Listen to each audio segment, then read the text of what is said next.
கார்ல உட்காந்துக்கிட்டே சொன்னாங்க திருச்சி எல்லாம் என் கூட ஒண்ணும் செய்ய போடுறா ஃபர்ஸ்ட் மீட்டிங்கே திருச்சி தான். தமிழ்நாட்டு ஆள பிறந்த தங்க மகன் திருச்சிக்கு வராரு. திருச்சி மண்ணை கால வைக்கிறாரு. தமிழ்நாட்டுக்கு எப்படி கிடந்தா 2027 100% சொல்றேன். தளபதியோட போட்டு திருச்சி மாறும். உங்க விஜய் நான் வரேன். திருச்சிக்கு வராரு முதன்முறையா ஒரு பிரச்சாரம் வந்து உங்க ஊர்ல தொடங்குறாரு. எப்படி பாக்குறீங்க? எப்படி இருக்கு? திருச்சின்றது வந்து திருப்பு முனைனா அண்ணனோட வெற்றிக்கு இது முதல் படி. வராது எப்படி ஊருக்கு வராரு? ஆனா எங்க அண்ணன் வராருனாக்கா சந்திக்க வர்றது எங்களுக்கு ரொம்ப மகிழ்ச்சினா. ஃபர்ஸ்ட் பிரச்சாரம் வந்து திருச்சியில இருந்து ஆரம்பிக்கிறது எங்களுக்கு ரொம்ப மகிழ்ச்சினா.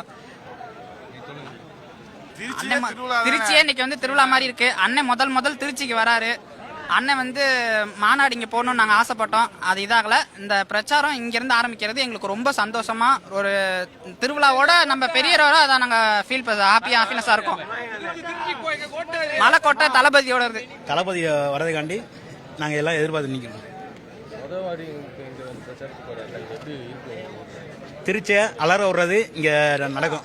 மற்ற இடத்துல வந்து 234 நம்ம தான் பனையரை விட்டு வா அது பண்ணி இது பண்ணாங்க. ஆனா எல்லாத்தையுமே அடிச்சு உடச்சுதான் வந்துகிட்டு இருக்கோம்.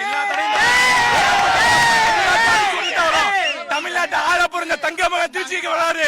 திருச்சி மண்ணை கால வைக்கிறாரு. தமிழ்நாட்டுக்கு எப்படி கிடந்தா மண்ணே அவர்தான். இது வரைக்கும் திருச்சி வந்து அவங்க கோட்டா இவங்க கோட்டா என்னென்னமோ சொன்னாங்க. 2027 100% சொல்றேன். தளபதியோட போட்டு திருச்சி மாறும். இது 100% உண்மை. சொன்னாங்க கார்ல உட்காந்துக்கிட்டே சொன்னாங்க திருச்சி எல்லாம் என் கூட ஒண்ணும் செய்ய போடுறா ஃபர்ஸ்ட் மீட்டிங்கே திருச்சி தான் அப்படின்னு ஆரம்பிச்சோம்ல. ஆரம்பிச்சலாம் அதாங்க